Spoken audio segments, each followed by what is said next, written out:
के साथ और मुस्कान इंडिया न्यूज़ में स्वागत है आपका।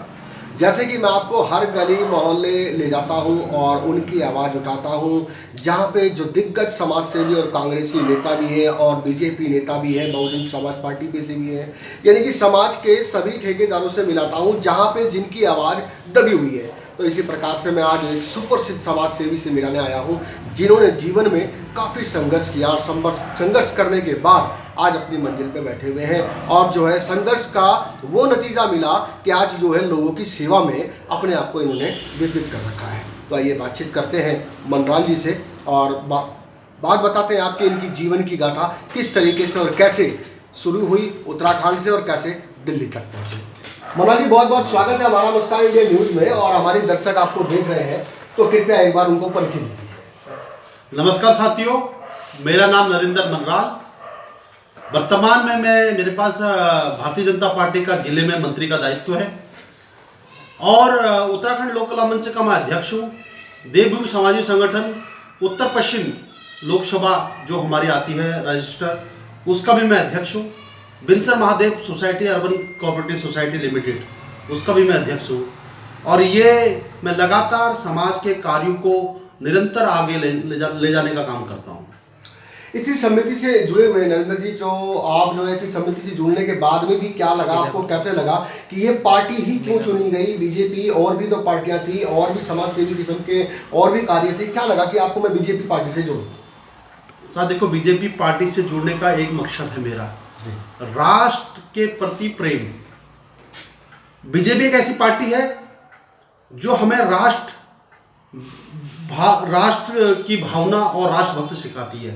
मतलब कहने मतलब राष्ट्र को कैसे निर्माण करना है, मैं यहाँ के जो मेरी पार्टी की भारतीय जनता पार्टी की रीति नीति है उसमें मुझे समाहित मिलता है। बहुत बढ़िया, बहुत बढ़िया। तो अपनी समिति के तले अब तक समाज सेवा से जुड़े हुए कौन से कार्य आपने करवाए प्रताप बिहार में? मैं देखो बेसिकली मेरे उत्तराखंड लोक कला मंच जिसका मैं अध्यक्ष हूँ, पूर्व में यहाँ का मैं प्रेसिडेंट रहा हूँ आरडब्ल्यू का। आरडब्ल्यू के माध्यम से हमने जो समस्याएं कॉलोनी में होती थी, नाली की सफाई से लेके कहीं पर नाली रोड में दिक्कत आ रही है तो उसको उचित माध्यम से जो कंसर्न डिपार्टमेंट था उसके माध्यम से हम वो चीज को करवाते थे। उसके बाद मैं उत्तराखंड लोक कला मंच 2015 से इसका अध्यक्ष हूँ। इसके माध्यम से मैंने जो हमारी टीम है उसके माध्यम से हमने संस्कृत का प्रचार प्रसार, जो हमारी संस्कृति है उत्तराखंड की लोक पर्व जैसे फूलदेई, जैसे हरेला, जो हरेला पर्व होता है जिसका हम एक सांकेतिक तौर पे एक वृक्षारोपण के साथ हम उसको मनाते हैं। फूलदेई एक ऐसा था जब बसंत ऋतु आती है, वैसा बसंत ऋतु में जब फूल का वो होता है तो उसको एक सांकेतिक मतलब बच्चे खुशहाल हो, वो फूलदेई का पर्व आज बच्चों के अंदर वो भाव जो फूलदेई वाला भाव है ऐसा भर गया है। लोगों को लगता है कि फूलदेई से एक हमारा ये लोक पर्व जो छूट पड़ा था, लोगों के अंदर वो अवेयरनेस आई है। और साथ में समाज के प्रति, जैसे आपको पता है पिछले 2 साल से हम कोरोना से ग्रस्त हैं और कोरोना काल अभी भी छूटा नहीं है, पीछा नहीं छोड़ रखा है। तो उसके माध्यम से हमने लोगों को राशन वितरण किया, लोगों को सैनिटाइज वितरण किया और लोगों को मास्क वितरण किया और साथ साथ में जिसको सिलेंडर की ऑक्सीजन सिलेंडर की जरूरत थी, हमने खुद का उत्तराखंड लोक कला मंच के मेरे साथियों के माध्यम से जिनको थोड़ा कंट्रीब्यूशन लेके हमने 2 सिलेंडर परचेज किए। उस सिलेंडर से हमने 2-3 लोगों की सेवा भी की और ऑक्सीमीटर हमने प्रोवाइड किए। इस टाइप से हमने विभिन्न जो समाज जो बन सका समाज के लिए, जो वंचित रहते हैं जो लोग, उनको कोशिश करें कि कुछ हद तक उनको हम साथ दे सकें। जैसे संजय जी बहुत अच्छी बात बोली आपने, उस समय जब डिजिटल माध्यम नहीं था, कम्युनिकेशन का कोई माध्यम नहीं था, जब एक डाक के द्वारा लेटर हम इधर उधर डिस्कस करते थे, पोस्ट कार्ड के द्वारा इधर उधर एक सूचना का अभाव था। जिस हिसाब से देश का विश्व का जब डिजिटलाइकरण हुआ तो उसमें धीरे धीरे करके उसकी जैसे आप कहते हो अब व्हाट्सएप के माध्यम से सूचनाओं का आदान प्रदान हुआ, फेसबुक के माध्यम से सूचनाओं का आदान प्रदान हुआ। और जहाँ तक आप जैसे बोला आपने कि संस्कार की बात आई, देखो आज भी वो संस्कार है संजय जी। मैं आपको बोला था मैं तो उत्तराखंड से हूँ और आज भी हमारे बच्चों को ये सिखाया जाता है, जब पहाड़ जाते हैं हम लोग जी जी तो लोग पांव छू के प्रणाम करते हैं। जी जी जरूर लोग इतने व्यस्त हैं कि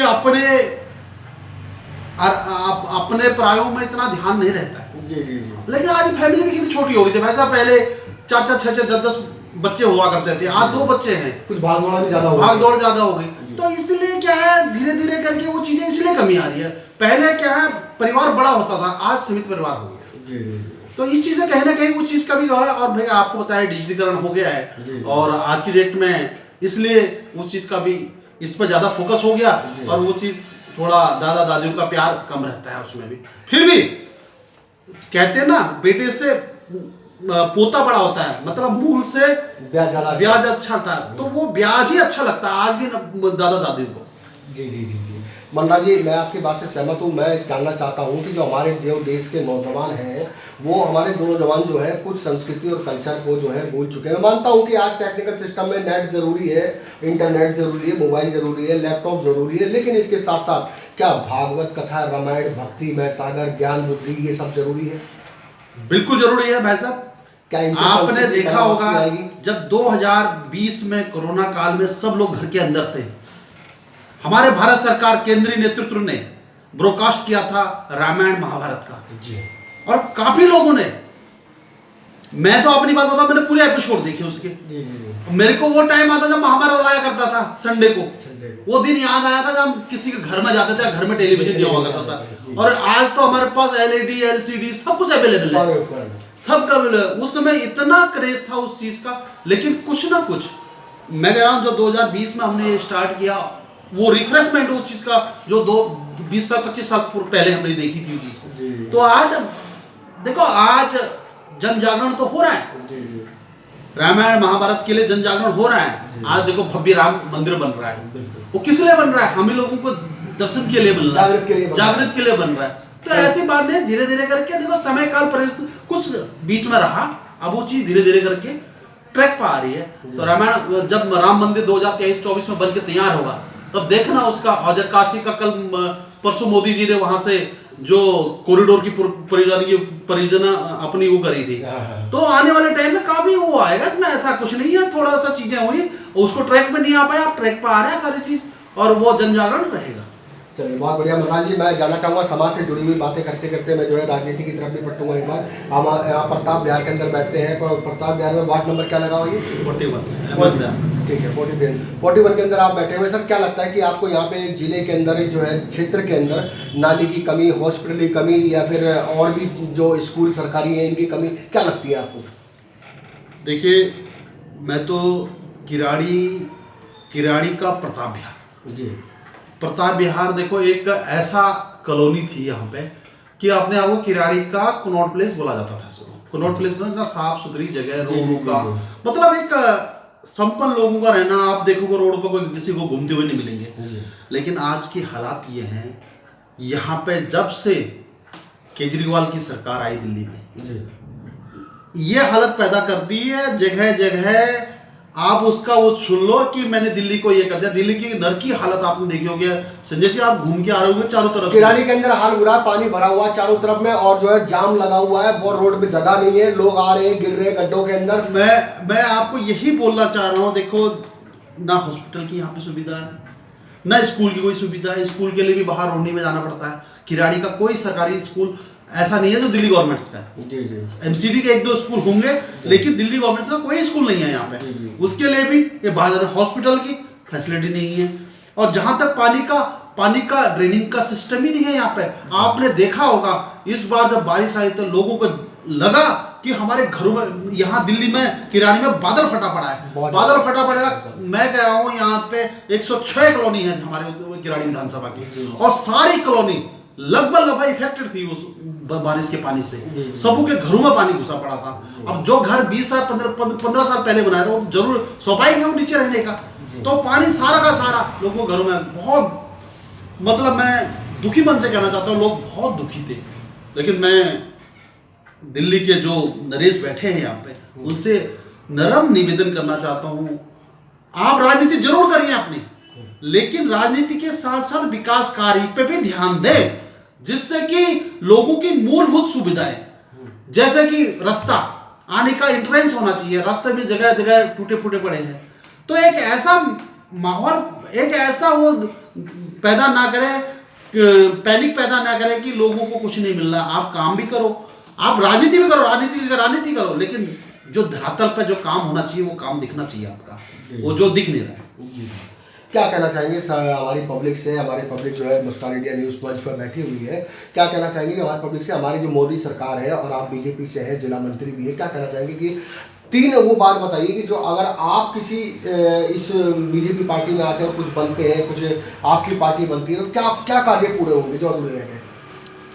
मैं तो देखो, जो हमारी मूलभूत सुविधाएं हैं, देखो यहाँ पर सिवर सिस्टम अभी भी बिखरा पड़ा है, घरों में पानी घुस रहा है। देखो मूलभूत सुविधाएं जो है, बच्चों को स्कूल हॉस्पिटल नहीं मिल रहे हैं, बच्चों को स्कूल की दिक्कत है, ये 3-4 चीजों पर काम हो जाए वैसा अपने आप सब सही है। देखो एक रोड है सही बन जाए, पानी का जो ड्रेनिंग सिस्टम हो बिल्कुल, जब रोड बनेगी, जब आपका ये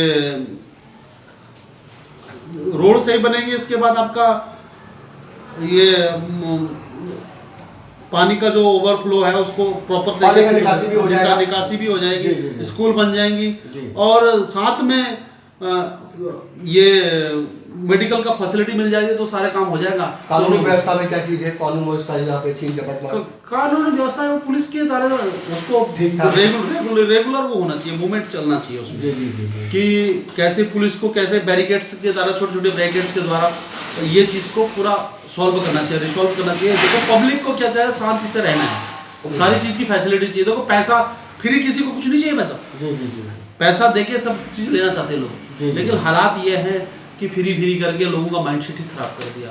आज लोगों को एक सीमित दायरे में बांध दिया पैसा को। आप लोग आज की डेट में लोग फ्री के चक्कर में, मैं आपको एक छोटा सा एग्जांपल देता हूँ, वो देखते हैं 200 यूनिट की, आप देखो अभी तो जाड़ों में चलता है, 200 यूनिट्स के बाद वो कहते हैं यार नहीं यूज मत करो लाइट्स को, हमें फ्री मतलब, लेकिन आज उनकी जो अवस्थाएं थी वो बांध दी, सीमित तक कर दी। लेकिन ऐसा नहीं करना चाहिए। हम आज विकसित विकास की बात करते हैं तो हमें भी वो चीज की मिलनी चाहिए, लग्जरीज मिलनी चाहिए। मन्ना जी, मैं बात करना चाहूँगा समाज और राजनीति से हटके थोड़ा सी, जो है हमारे जो है देश में 30 त्यौहार भी हैं जो समय पे आते रहते हैं, जैसे दिवाली, विश्वकर्मा, होली वगैरह। अब हाल ही क्रिसमस डे और नववर्ष आने वाला है, तो क्या कहना चाहेंगे हमारे देशवासियों को? पिछले जो साल हमारा गया है वो बड़ा दुखमय और दुख भरा गया है, क्योंकि महामारी बीमारी के कारण लोग काफ़ी परेशान हुए। तो इस बार सबके लिए साल कैसा जाएगा और क्या बताना चाहेंगे? पहले तो 25 तारीख को क्रिसमस डे होने वाला है, और फिर उसके 5 दिन के बाद हमारा न्यू ईयर आने वाला है। सभी मेरे जितने भी आपके व्यूअर हैं उनसे निवेदन है, नमस्कार है, क्रिसमस डे की हार्दिक शुभकामनाएं, न्यू ईयर की बहुत बहुत शुभकामनाएं। और जो पिछला 2020-2021 जो चले गया है उसको दिमाग से हटा के नए साल में 2022 में आप सभी को समृद्धि लाए, खुशहाल लाए, और साथ साथ में आप को बहुत बहुत शुभकामनाएं। तो दोस्तों हमारे साथ जुड़े रहिए। नरेंद्र मैदान से मिलाया मैंने आपको, और जो इस क्षेत्र में क्या क्या कार्य हो रहे हैं और आगे क्या क्या कार्य होंगे, तो हम इनके साथ जुड़े रहेंगे, समय समय पर इनकी बात दिखाते रहेंगे। जब तक के लिए नमस्कार। संजय कुमार श्रीवास्तव।